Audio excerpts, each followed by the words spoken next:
Good morning, dear students. Welcome to the lecture on different types of lighting schemes in illumination engineering. In the last class of illumination engineering, we have studied about diffusing and reflecting surfaces. We have also discussed about the requirements of a good lighting scheme. And finally, we started with the classification of different types of lighting schemes. The different types of lighting schemes are direct, semi-direct, semi-indirect, indirect, and general diffusing lighting schemes. Amongst these, we have already studied about the direct and semi-direct lighting scheme arrangement. Today, we will start with semi-indirect lighting scheme arrangement.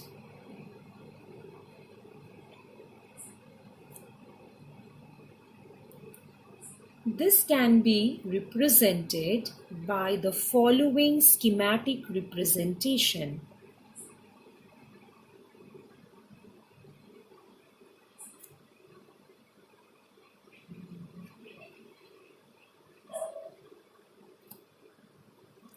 In a semi-indirect lighting scheme, about 60 to 90% of the total light flux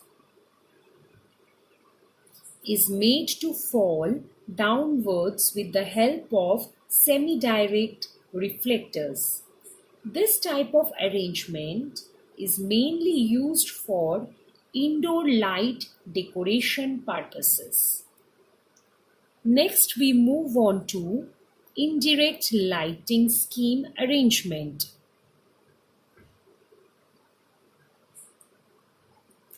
This can be represented pictorially as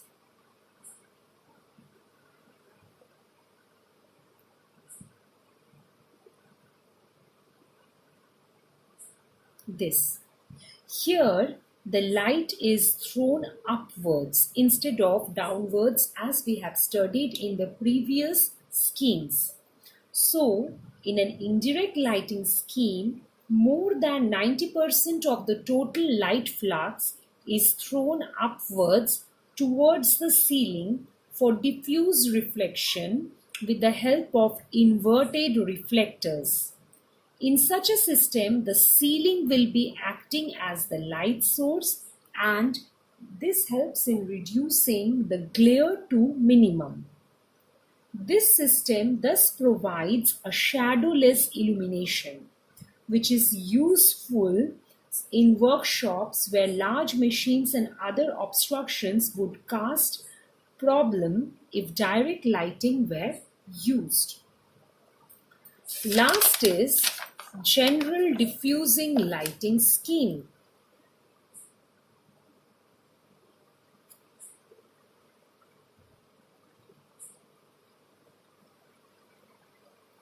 This can be represented pictorially as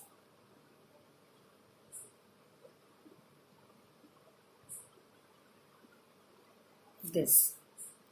Here, the lamps are made up of diffusing glass, and this helps in providing almost equal illumination in all the directions. Okay. So that's all for the different types of lighting schemes. Next, we move on to the characteristics of a good lighting scheme.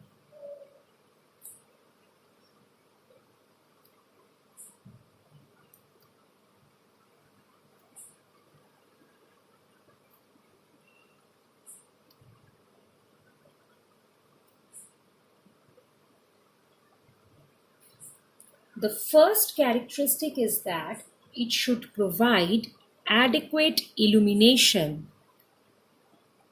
So this is the first characteristic, because without adequate illumination level, it is quite stressful for the eye to continue with the concerned work. Second is it should provide light distribution all over the working plane as uniform as possible. So we can write the next characteristic as uniform light distribution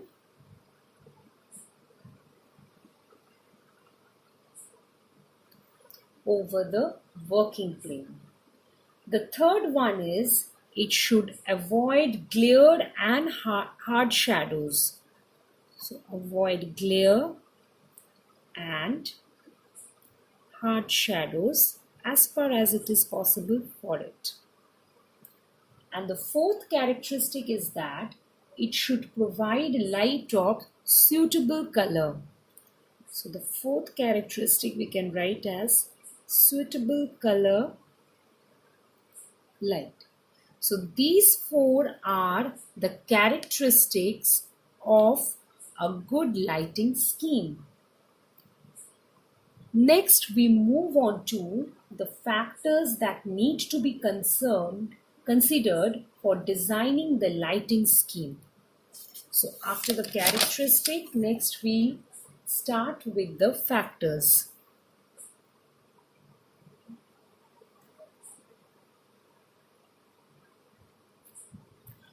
Factors for designing a lighting scheme.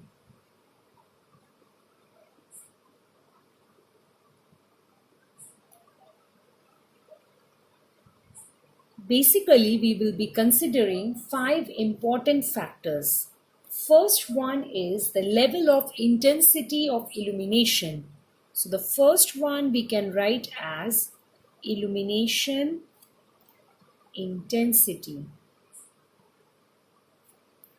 The second factor is selection of luminaires.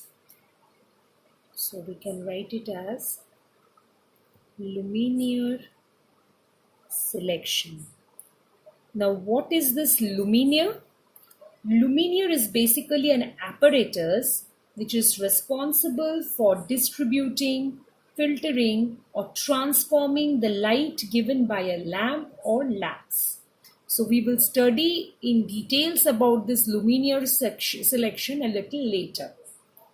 The third factor that needs to be considered is size of the room. So we can write this in short as room size. The fourth factor is mounting height and space of fittings. So height and space. And the last factor that needs to be considered is conditions of use. So we will simply write it as condition. Conditions of use of light fitting may vary with different types of installation and depending upon how long it has been used due to the accumulation of dirt and dust particles. Okay, so that's all for today. We will continue in detail discussion of these factors in our next class. Thank you.